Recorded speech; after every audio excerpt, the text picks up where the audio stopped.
Hello, जय हिंद, नमस्कार दोस्तों। आप सभी का स्वागत है आपके अपने YouTube channel mission target classes में। आज के इस क्लास में हम आरआरबी एनटीपीसी सीबीटी1 एग्जाम 2025 के लिए बहुत ही इम्पोर्टेंट क्लास लेकर आए हैं और इस क्लास के अंदर हम उन्हीं क्वेश्चनों को कवर करेंगे जो क्वेश्चन आपके आरआरबी एनटीपीसी सीबीटी1 एग्जाम 2025 के लिए इम्पोर्टेंट रहेंगे। इसलिए इस क्लास को आपको कंप्लीट देखना है और इस क्लास के एंड में आपको बताना है कि आपके टोटल कितने क्वेश्चन है सही होते हैं। और यदि आप इस चैनल से पहली बार जुड़े हैं तो चैनल को कर लीजिए सब्सक्राइब और बेल आइकन को प्रेस करना ताकि ऐसी शानदार क्लास का नोटिफिकेशन आपको सबसे पहले देखने को मिले। तो चलिए शुरू करते हैं आज के इस क्लास को बिना देरी के। पहला प्रश्न है आप सभी के सामने, नीचे दी गई श्रृंखला श्रेणी में प्रश्न चिन्ह के स्थान पर आने वाली संख्या को ज्ञात करें। यानी कि पहला प्रश्न आप सभी के सामने सीरीज से संबंधित प्रश्न दिया गया है और आपसे पूछा गया है कि इस सीरीज में इस प्रश्न चिन्ह के स्थान पर कौन सी संख्या आएगी। तो मेरे भाई इस टाइप के प्रश्न को आप एग्जाम में देखते हैं फटाफट से कैसे सोल्व करेंगे। तो वो देखिए आपको जब भी एग्जाम के अंदर सीरीज से संबंधित प्रश्न दिया जाए तो आपको क्या करना है, सबसे पहले तो आपको ये देखना है कि सीरीज में आपको क्या क्या दिया गया है। तो यहाँ पर देखिए सीरीज में हमें दिया गया है सबसे पहले 6 के बाद में 10 के बाद में 17 के बाद में 30 के बाद में 55 और 55 के बाद में हमसे पूछा गया है कि इस प्रश्न चिन्ह के स्थान पर कौन सी संख्या आएगी। तो मेरे भाई इस सीरीज को देखने से हमें पता चल रहा है कि यह सीरीज क्या हो रहा है, कंटिन्यू बढ़ रहा है। तो यहाँ पर ध्यान से देखिए सीरीज को किस लॉजिक के आधार पर सोल्व किया गया है। तो मेरे भाई यहाँ पर देखिए 6 से यहाँ पर 10 कैसे बनेगा। तो यहाँ पर देखिए यदि हम 6 के अंदर क्या कर दें +4 कर दें तो 6 और 4 मिलकर बन जाएगा 10। फिर देखिए 10 से कितना बन रहा है 17, तो 10 से 17 कैसे बनेगा। तो यहाँ पर देखिए यदि हम 10 के अंदर क्या कर दें +7 कर दें तो 10 और 7 मिलकर बन जाएगा 17। फिर इसी प्रकार से देखिए 17 से कितना बन रहा है 30, तो 17 से 30 कैसे बनेगा। तो मेरे भाई यहाँ पर देखिए यदि हम 17 के अंदर क्या कर दें +13 कर दें तो 17 और 13 मिलकर बन जाएगा 30।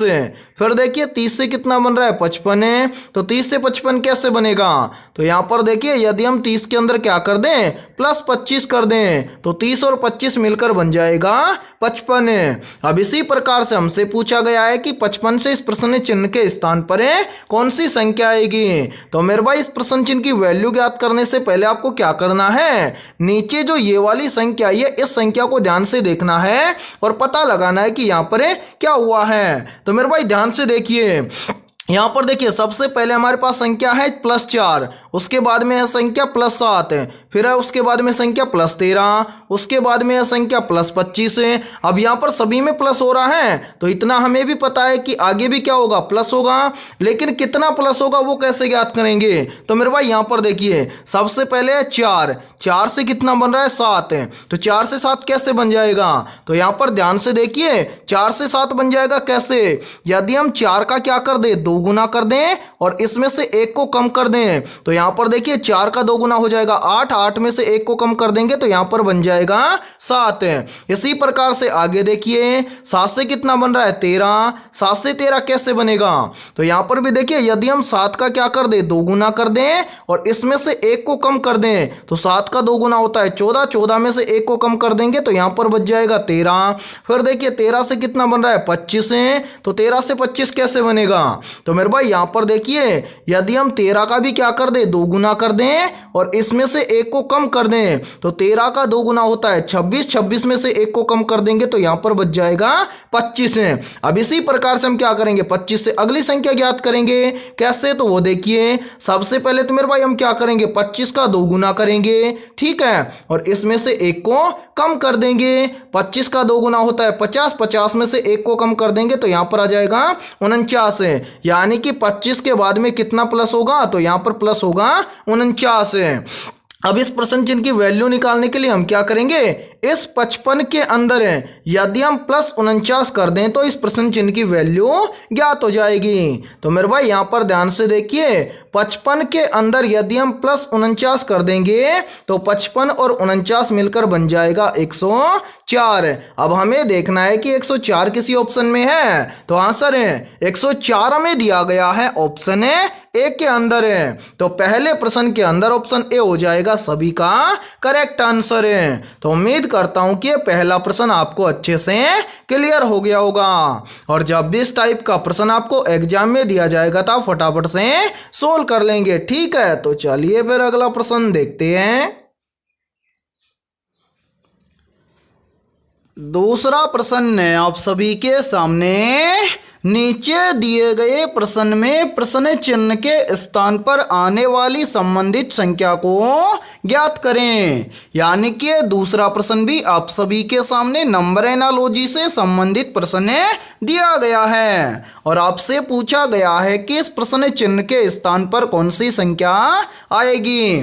तो मेरे भाई जल्दी से एक काम कीजिए, इस क्लास को रोकिए और इस प्रश्न को अपने स्तर से सोल्व करके कमेंट सेक्शन के अंदर कमेंट करके बताइए कि इस प्रश्न चिन्ह के स्थान पर कौन सी संख्या आएगी। तो उम्मीद करता हूं कि आपने इस प्रश्न को जरूर सोल्व किया होगा। तो आइए देखते हैं कि आपका आंसर क्या आया है। तो मेरे भाई इस टाइप के प्रश्न को आप एग्जाम में देखते ही फटाफट से सोल्व कैसे करेंगे, तो वो देखिए मैंने अभी आपको बताया था कि सबसे पहले तो हमें यहाँ पर पता करना है कि 82 से यहाँ पर 36 कैसे बना है। यानी कि जिस प्रकार से 82 से यहाँ पर 36 बना है, सेम उसी प्रकार से हम यहाँ पर बताएंगे कि 91 से इस प्रश्न चिन्ह के स्थान पर कौन सी संख्या आएगी। तो यहाँ पर ध्यान से समझिए इस प्रश्न को किस लॉजिक के आधार पर सोल्व किया गया है। तो मेरे भाई यहाँ पर देखिए यहाँ पर 82 से 36 बनाने के लिए क्या किया गया है। सबसे पहले तो यहाँ पर देखिए 82 किन किन संख्याओं से मिलकर बना है। तो मेरे भाई 82 मिलकर बना है 8 और 2 से। तो यहाँ पर क्या किया गया है, इस 8 में से इस 2 को घटाया गया है। तो 8 में से 2 को घटा देंगे तो यहाँ पर कितना बच जाएगा, 6 बच जाएगा। अब 6 से 36 बनाने के लिए क्या किया गया है, यहाँ पर इस 6 का किया गया है स्क्वायर। 6 का स्क्वायर कितना होता है, तो मेरे भाई 6 का स्क्वायर होता है 36। और ध्यान से देखिए 36 यहाँ पर आप सभी के सामने दिया गया है। अब हम भी क्या काम करेंगे, यही सेम लॉजिक लगाएंगे इस 91 के अंदर और इस 91 से इस प्रश्न चिन्ह की वैल्यू ज्ञात करेंगे। तो करेंगे क्या, सबसे पहले तो मेरे भाई यहाँ पर देखिए 91 मिलकर बना है 9 और 1 से। तो यहाँ पर हम क्या करेंगे, 9 में से सबसे पहले तो 1 को कम कर देंगे। तो 9 में से 1 को कम करेंगे तो यहाँ पर बच जाएगा 8, और इस 8 का हम यहाँ पर क्या कर देंगे, स्क्वायर कर देंगे। 8 का स्क्वायर कितना होता है, तो मेरे भाई 8 का स्क्वायर होता है 64। यानी कि इस प्रश्न चिन्ह के स्थान पर संख्या भरी जाएगी 64। अब हमें देखना है कि संख्या 64 किसी ऑप्शन में है। तो आंसर है संख्या 64 हमें दी गई है ऑप्शन डी के अंदर है। तो दूसरे प्रश्न के अंदर ऑप्शन डी हो जाएगा सभी का करेक्ट आंसर है। तो उम्मीद करता हूं कि ये दूसरा प्रश्न भी आपको अच्छे से क्लियर हो गया होगा, और जब भी इस टाइप का प्रश्न आपको एग्जाम में दिया जाएगा तो आप फटाफट से सोल्व कर लेंगे। ठीक है, तो चलिए फिर अगला प्रश्न देखते हैं। तीसरा प्रश्न है आप सभी के सामने, नीचे दिए गए प्रश्न में प्रश्न चिन्ह के स्थान पर आने वाली संबंधित संख्या को ज्ञात करें। यानी कि तीसरा प्रश्न आप सभी के सामने नंबर एनालॉजी से संबंधित प्रश्न दिया गया है, और आपसे पूछा गया है कि 7 का संबंध है 25 के साथ में और 6 का संबंध है 21 के साथ में। तो इसी प्रकार से 5 का संबंध किस संख्या के साथ में होगा। तो मेरे भाई इस टाइप के प्रश्न को आप एग्जाम में देखते हैं फटाफट से कैसे सोल्व करेंगे। तो वो देखिए जब भी इस टाइप का प्रश्न आपको एग्जाम में दिया जाए तो आपको क्या करना है, सबसे पहले तो आपको यहाँ पर पता करना है कि 7 से यहाँ पर 25 कैसे बना है, और इसी प्रकार से आपको यहाँ पर पता करना है कि 6 से यहाँ पर 21 कैसे बना है। फिर सेम इसी प्रकार से हम यहाँ पर बताएंगे कि 5 से इस प्रश्न चिन्ह के स्थान पर कौन सी संख्या आएगी। तो मेरे भाई यहाँ पर ध्यान से देखिए इस प्रश्न को किस लॉजिक के आधार पर सोल्व किया गया है। तो सबसे पहले आप यहाँ पर देखिए 7 से यहाँ पर 25 बनाने के लिए क्या किया गया है। सबसे पहले तो मेरे भाई इस 7 का गुणा किया गया है 4 के साथ में। तो यहाँ पर ध्यान से देखिए 7 का गुणा 4 के साथ में करेंगे तो यहाँ पर कितना बनेगा, यहाँ पर बन जाएगा 7 चौका 28। अब 28 से 25 बनाने के लिए क्या किया गया है, इस 28 में से किया गया है -3। तो 28 में से -3 कर देंगे तो यहाँ पर बच जाएगा 25। और मेरे भाई ध्यान से देखिए 25 यहाँ पर आप सभी के सामने दिया गया है। अब इसी प्रकार से हम क्या करेंगे, यहाँ पर पता करेंगे कि 6 से यहाँ पर 21 सेम इसी प्रकार से आया है क्या। तो करेंगे क्या, सबसे पहले तो मेरे भाई इस 6 का हम क्या करेंगे 4 के साथ में गुणा करेंगे। तो यहाँ पर देखिए 6 का गुणा 4 के साथ में करेंगे तो यहाँ पर बन जाएगा 6 चौका 24। अब इस 24 में से भी हम क्या कर देंगे -3 कर देंगे। तो 24 में से -3 करेंगे तो यहाँ पर बच जाएगा 21। और ध्यान से देखिए 21 यहाँ पर आप सभी के सामने दिया गया है। अब यही सेम लॉजिक हम लगाएंगे इस 5 के अंदर है और इस 5 से इस प्रश्न चिन्ह की वैल्यू ज्ञात करेंगे। तो करेंगे क्या, सबसे पहले तो मेरे भाई इस 5 का हम क्या करेंगे 4 के साथ में गुणा करेंगे। तो यहाँ पर देखिए 5 का गुणा करेंगे 4 के साथ में तो यहाँ पर बन जाएगा 5 चौका 20। अब इस 20 में से हम क्या कर देंगे -3 कर देंगे। तो 20 में से -3 करेंगे तो यहाँ पर बच जाएगा 17। यानी कि इस प्रश्न चिन्ह के स्थान पर संख्या भरी जाएगी 17। अब हमें देखना है कि संख्या 17 किसी ऑप्शन में है। तो हाँ सर 17 हमें दिया गया है ऑप्शन ए के अंदर है। तो तीसरे प्रश्न के अंदर ऑप्शन ए हो जाएगा सभी का करेक्ट आंसर है। तो उम्मीद करता हूं कि तीसरा प्रश्न भी आपको अच्छे से क्लियर हो गया होगा। और जब भी इस टाइप का प्रश्न आपको एग्जाम में दिया जाएगा तो फटाफट से सोल्व कर लेंगे, ठीक है। और इसी के साथ में देखिए आप सभी के लिए बहुत ही इंपॉर्टेंट सूचना है। यदि आप पहली बार के अंदर रेलवे एनटीपीसी एग्जाम को क्रैक करना चाहते हैं तो हमने आपके रेलवे एनटीपीसी या फिर आरआरबी एनटीपीसी CBT1 एग्जाम 2025 के लिए GK, GS, mathematics, reasoning, current affairs और कंप्यूटर के इस तरह से ऑल सब्जेक्ट के 8000 प्लस मोस्ट इंपोर्टेंट क्वेश्चनों का PDF सेट तैयार किया है। यदि आप ये PDF सेट लेना चाहते हैं तो आप हमारे इस WhatsApp नंबर पर कांटेक्ट करके ले सकते हैं। और मेरे भाई इस PDF सेट की प्राइस हमने रखी है मात्र और मात्र 51 रुपये। यानी कि 51 रुपये की फीस के अंदर आपको एनटीपीसी एग्जाम के लिए 8000 प्लस मोस्ट इंपोर्टेंट क्वेश्चनों का PDF सेट दिया जाएगा। और मैं आप सभी को एक गारंटी देता हूं, यदि आप एग्जाम से पहले इन 8000 क्वेश्चनों को अच्छे से तैयार कर लेते हो तो आपको एग्जाम के अंदर इन 8000 क्वेश्चनों में से लगभग 80% क्वेश्चन इन्हीं में से देखने को मिल जाएंगे। तो मेरे भाई जल्दी से जाइए और इस WhatsApp नंबर पर आप कांटेक्ट करके इस PDF सेट को ले लीजिए और एग्जाम से पहले अपनी तैयारी को मजबूत बना लीजिए, ठीक है। तो चलिए फिर अगला प्रश्न देखते हैं। चौथा प्रश्न है आप सभी के सामने। नीचे दिए गए प्रश्न में प्रश्न चिन्ह के स्थान पर आने वाली संबंधित संख्या को ज्ञात करें। यानी कि चौथा प्रश्न आप सभी के सामने नंबर एनालॉजी से संबंधित प्रश्न दिया गया है और आपसे पूछा गया है कि इस प्रश्न चिन्ह के स्थान पर कौन सी संख्या आएगी। तो मेरे भाई इस टाइप के प्रश्न को आप एग्जाम में देखते ही फटाफट से कैसे सोल्व करेंगे तो वो देखिए जब भी इस टाइप का प्रश्न आपको एग्जाम में दिया जाए तो आपको क्या करना है, सबसे पहले तो आपको यहाँ पर पता करना है कि 4 से यहाँ पर 13 कैसे बना है।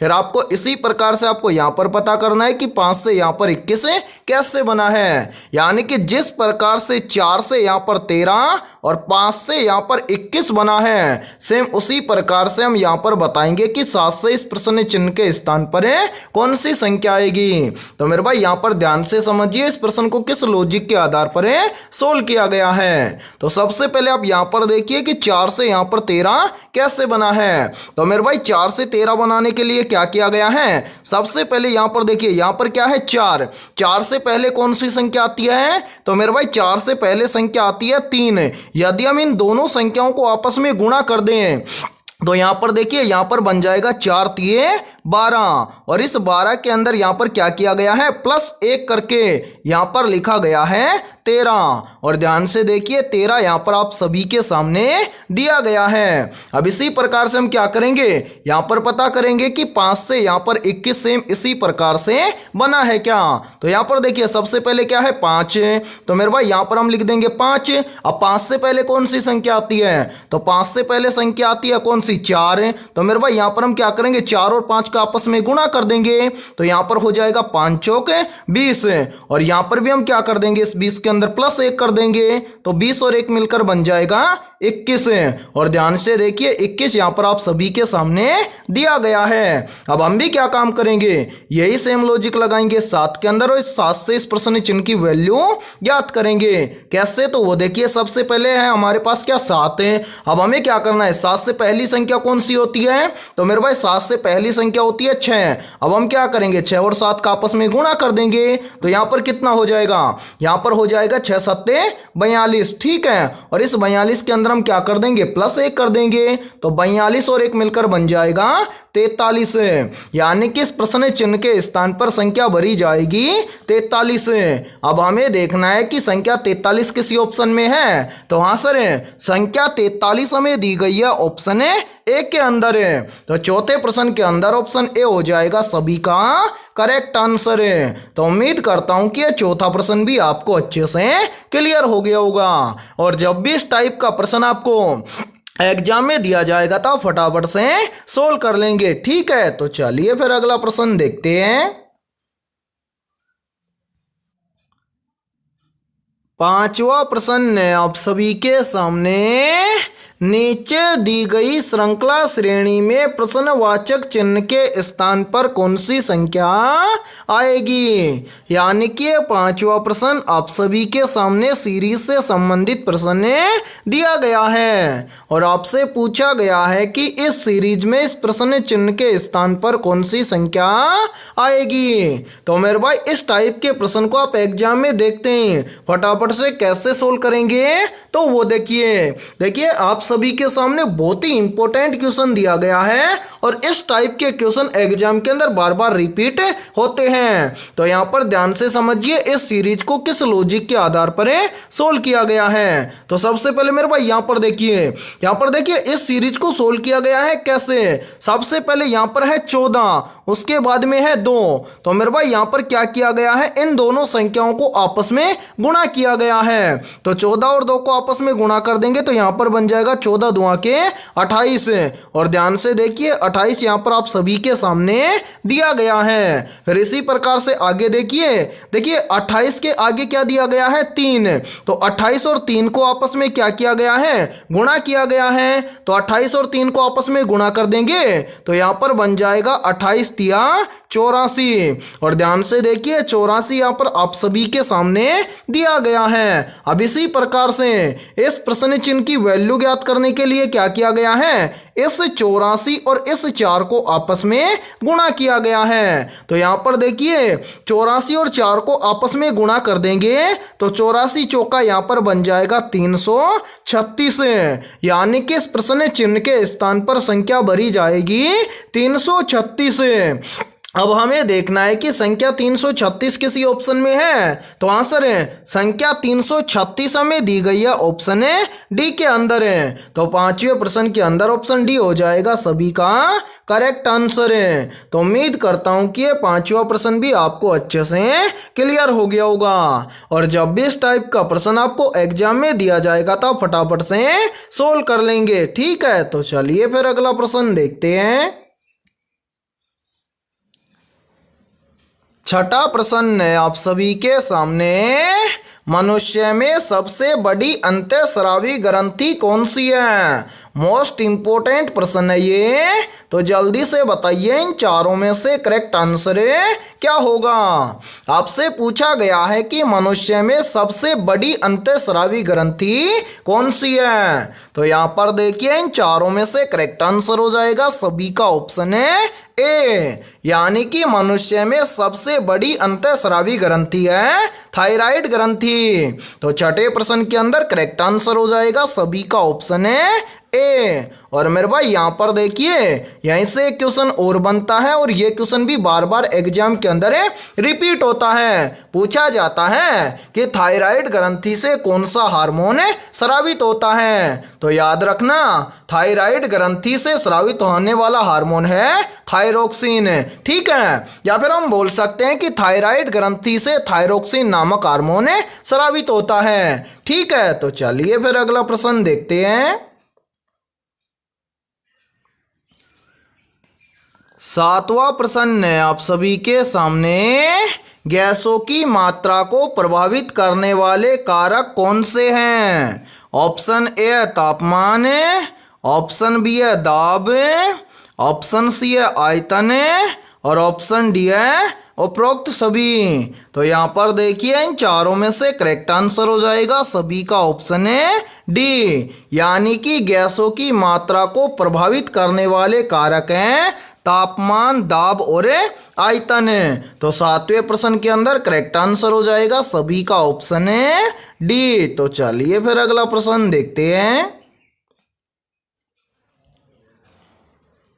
आठवां प्रश्न है आप सभी के सामने, निम्न में से किस विटामिन की कमी से रतौंधी रोग होता है? ऑप्शन ए है विटामिन ए की कमी से, ऑप्शन बी है विटामिन सी की कमी से, ऑप्शन सी है विटामिन B12 की कमी से, और ऑप्शन डी है विटामिन डी की कमी से। तो यहाँ पर देखिए इन चारों में से करेक्ट आंसर हो जाएगा सभी का ऑप्शन है ए, यानी कि विटामिन ए की कमी से रतौंधी रोग होता है। तो आठवें प्रश्न के अंदर करेक्ट आंसर हो जाएगा सभी का ऑप्शन है ए। तो चलिए फिर अगला प्रश्न देखते हैं। नौवां प्रश्न है आप सभी के सामने, लवण जल में घुलनशील होते हैं क्योंकि वे क्या बनाते हैं? ऑप्शन ए अम्ल बनाते हैं, ऑप्शन बी है क्षार बनाते हैं, ऑप्शन सी है आयन बनाते हैं, और ऑप्शन डी है गैस बनाते हैं। तो यहाँ पर देखिए इन चारों में से करेक्ट आंसर हो जाएगा सभी का ऑप्शन है सी, यानी कि लवण जल में घुलनशील होते हैं क्योंकि वे आयन बनाते हैं। तो नौवें प्रश्न के अंदर करेक्ट आंसर हो जाएगा सभी का ऑप्शन है सी। तो चलिए फिर अगला प्रश्न देखते हैं। 10वां प्रश्न है आप सभी के सामने, निम्न में से रासायनिक परिवर्तन का उदाहरण कौन सा है? तो यहाँ पर देखिए इन चारों में से करेक्ट आंसर हो जाएगा सभी का ऑप्शन है सी, यानी कि दूध का फटना। ये क्या है? एक रासायनिक परिवर्तन का उदाहरण है। तो 10वें प्रश्न के अंदर करेक्ट आंसर हो जाएगा सभी का ऑप्शन है सी। और मेरे भाई यहाँ पर देखिए ऑप्शन ए के अंदर हमें दिया गया है बर्फ का पिघलना, ऑप्शन बी के अंदर हमें दिया गया है पानी का वाष्प बनना, और ऑप्शन डी के अंदर हमें दिया गया है नमक का घुलना। या फिर इसको ऐसे भी बोला जा सकता है कि नमक का पानी में घुलना। ये तीनों के तीनों क्या हैं? तो मेरे भाई ये तीनों के तीनों हैं भौतिक परिवर्तन के उदाहरण हैं, ठीक है। इनको भी आप जरूर याद रखना। और 10वां प्रश्न मोस्ट इंपोर्टेंट प्रश्न है, चाहे तो आप इस प्रश्न का स्क्रीनशॉट भी ले सकते हैं, ठीक है। तो चलिए फिर अगला प्रश्न देखते हैं। 11वां प्रश्न है आप सभी के सामने, कर्क रेखा भारत के कितने राज्यों से होकर गुजरती है? यहाँ पर देखिए इसी प्रश्न को एग्जाम के अंदर घुमाकर ऐसे भी पूछ लिया जाता है कि कर्क रेखा भारत के कितने राज्यों से होकर गुजरती है। तो यहाँ पर देखिए इन चारों में से करेक्ट आंसर हो जाएगा सभी का ऑप्शन है डी, यानी कि कर्क रेखा भारत के 8 राज्यों से होकर गुजरती है। तो 11वें प्रश्न के अंदर करेक्ट आंसर हो जाएगा सभी का ऑप्शन है डी। तो चलिए फिर अगला प्रश्न देखते हैं।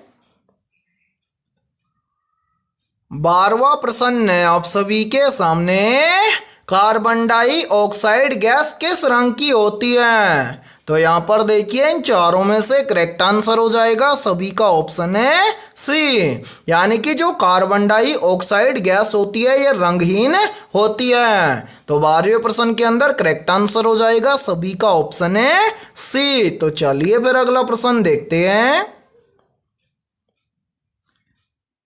13वां प्रश्न है आप सभी के सामने, बाल श्रम के विरुद्ध कार्य के लिए नोबेल शांति पुरस्कार पाने वाले भारतीय कौन हैं? तो यहाँ पर देखिए इन चारों में से करेक्ट आंसर हो जाएगा सभी का ऑप्शन है ए, यानी कि बाल श्रम के विरुद्ध कार्य के लिए नोबेल शांति पुरस्कार पाने वाले भारतीय हैं कैलाश सत्यार्थी। तो 13वें प्रश्न के अंदर करेक्ट आंसर हो जाएगा सभी का ऑप्शन है ए। तो चलिए फिर अगला प्रश्न देखते हैं। 14वां प्रश्न है आप सभी के सामने, बल और विस्थापन का गुणनफल क्या कहलाता है? ऑप्शन ए है शक्ति, ऑप्शन बी है कार्य, ऑप्शन सी है द्रव्यमान और ऑप्शन डी है त्वरण। तो यहाँ पर देखिए इन चारों में से करेक्ट आंसर हो जाएगा सभी का ऑप्शन है बी, यानी कि बल और विस्थापन का गुणनफल कहलाता है कार्य। तो 14वें प्रश्न के अंदर करेक्ट आंसर हो जाएगा सभी का ऑप्शन है बी। तो चलिए फिर अगला प्रश्न देखते हैं। 15वां प्रश्न है आप सभी के सामने, ब्लू विट्रियोल किसका रासायनिक नाम है? ऑप्शन ए है लोहा सल्फेट का, ऑप्शन बी है कॉपर सल्फेट का, ऑप्शन सी है सोडियम क्लोराइड का और ऑप्शन डी है पोटास का। तो यहाँ पर देखिए इन चारों में से करेक्ट आंसर हो जाएगा सभी का ऑप्शन है बी, यानी कि ब्लू विट्रियोल कॉपर सल्फेट का रासायनिक नाम है। तो 15वें प्रश्न के अंदर करेक्ट आंसर हो जाएगा सभी का ऑप्शन है बी। तो चलिए फिर अगला प्रश्न देखते हैं। 16वां प्रश्न है आप सभी के सामने, लेंस में बनने वाला प्रतिबिंब उल्टा और वास्तविक होता है, यह किस प्रकार के लेंस की विशेषता है? वेरी वेरी इंपॉर्टेंट प्रश्न है ये, तो जल्दी से बताइए इन चारों में से करेक्ट आंसर क्या होगा। आपसे पूछा गया है कि लेंस में बनने वाला प्रतिबिंब उल्टा और वास्तविक होता है, यह किस प्रकार के लेंस की विशेषता है? तो यहाँ पर देखिए इन चारों में से करेक्ट आंसर हो जाएगा सभी का ऑप्शन है बी, यानी कि लेंस में बनने वाला प्रतिबिंब उल्टा और वास्तविक होता है, यह उत्तल लेंस की विशेषता है। तो 16वें प्रश्न के अंदर करेक्ट आंसर हो जाएगा सभी का ऑप्शन है बी। तो चलिए फिर अगला प्रश्न देखते हैं। 17वां प्रश्न है आप सभी के सामने, गुरुत्वाकर्षण का सिद्धांत किसने दिया था? ऑप्शन ए है वैज्ञानिक न्यूटन ने, ऑप्शन बी है वैज्ञानिक गैलीलियो ने, ऑप्शन सी है वैज्ञानिक आइंस्टीन ने और ऑप्शन डी है वैज्ञानिक मैक्सवेल ने। तो जल्दी से बताइए इन चारों में से करेक्ट आंसर क्या होगा। आपसे पूछा गया है कि गुरुत्वाकर्षण का सिद्धांत किसने दिया था? तो यहाँ पर देखिए इन चारों में से करेक्ट आंसर हो जाएगा सभी का ऑप्शन है ए, यानी कि गुरुत्वाकर्षण का सिद्धांत दिया था वैज्ञानिक न्यूटन ने। तो 17वें प्रश्न के अंदर करेक्ट आंसर हो जाएगा सभी का ऑप्शन है ए। तो चलिए फिर अगला प्रश्न देखते हैं। 18वां प्रश्न है आप सभी के सामने, मनुष्य की त्वचा में रंग देने वाला रंजक क्या कहलाता है? तो यहाँ पर देखिए इन चारों में से करेक्ट आंसर हो जाएगा सभी का ऑप्शन है बी, यानी कि मनुष्य की त्वचा में रंग देने वाला रंजक कहलाता है मेलेनिन। तो 18वें प्रश्न के अंदर करेक्ट आंसर हो जाएगा सभी का ऑप्शन है बी। और मेरे भाई यहाँ पर देखिए आप सभी के लिए बहुत ही इंपॉर्टेंट सूचना है, यदि आप पहली बार के अंदर आरआरबी एनटीपीसी सीबीटी1 एग्जाम 2025 को क्रैक करना चाहते हैं तो हमने आपके आरआरबी एनटीपीसी सीबीटी1 एग्जाम 2025 के लिए ऑल सब्जेक्ट के ऊपर टॉपिक वाइज लगभग 8000 प्लस मोस्ट इंपोर्टेंट क्वेश्चनों का पीडीएफ सेट तैयार किया है। यदि आप ये 8000 प्लस मोस्ट इंपोर्टेंट क्वेश्चनों का पीडीएफ सेट लेना चाहते हैं तो आप हमारे इस व्हाट्सएप नंबर पर कांटेक्ट करके ले सकते हैं।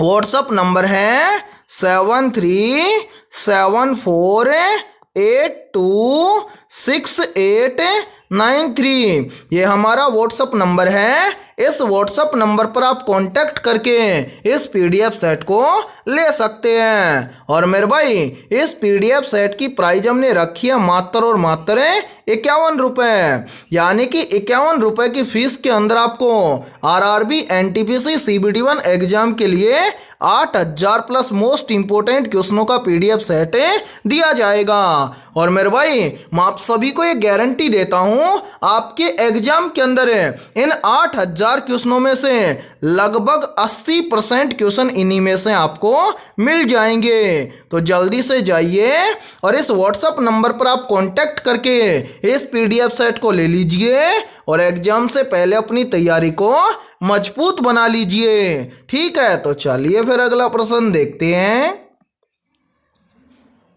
19वां प्रश्न है आप सभी के सामने। किस उपकरण से वोल्टेज मापा जाता है? ऑप्शन ए एमीटर से, ऑप्शन बी है वोल्टमीटर से, ऑप्शन सी है गैल्वेनोमीटर से और ऑप्शन डी है थर्मामीटर से। तो यहाँ पर देखिए इन चारों में से करेक्ट आंसर हो जाएगा सभी का ऑप्शन है बी, यानी कि वोल्ट मीटर से वोल्टेज मापा जाता है। तो 19वें प्रश्न के अंदर करेक्ट आंसर हो जाएगा सभी का ऑप्शन है बी। तो चलिए फिर अगला प्रश्न देखते हैं। 20वां प्रश्न है आप सभी के सामने। सतपुड़ा पहाड़ियाँ किस भौतिक प्रदेश का भाग हैं? तो यहाँ पर देखिए इन चारों में से करेक्ट आंसर हो जाएगा सभी का ऑप्शन है बी, यानी कि सतपुड़ा पहाड़ियाँ प्रायद्वीपीय पठार का भाग हैं। तो 20वें प्रश्न के अंदर करेक्ट आंसर हो जाएगा सभी का ऑप्शन है बी। तो मेरे भाई आज की इस क्लास के अंदर इतना ही। यदि ये क्लास आपको पसंद आई है तो जल्दी से एक बार इस क्लास को लाइक कर दीजिए और यदि आप इस चैनल से पहली बार जुड़े हैं तो चैनल को कर लीजिए सब्सक्राइब और बेल आइकन को प्रेस करना ताकि ऐसी शानदार क्लास का नोटिफिकेशन आपको सबसे पहले देखने को मिले। और आज की इस क्लास के अंदर हमने 20 बहुत ही इंपॉर्टेंट क्वेश्चन करवाए हैं। तो आप सभी को कमेंट सेक्शन के अंदर कमेंट करके बताना है कि इन 20 में से आपके कितने क्वेश्चन सही हुए हैं। और जिन भी अभ्यर्थियों के इन 20 में से लगभग 17 प्लस क्वेश्चन सही हुए हैं तो समझना उनकी तैयारी बेहतर है। तो फिर मिलते हैं ऐसे ही बेहतरीन क्वेश्चनों के साथ सुबह 8:30 बजे।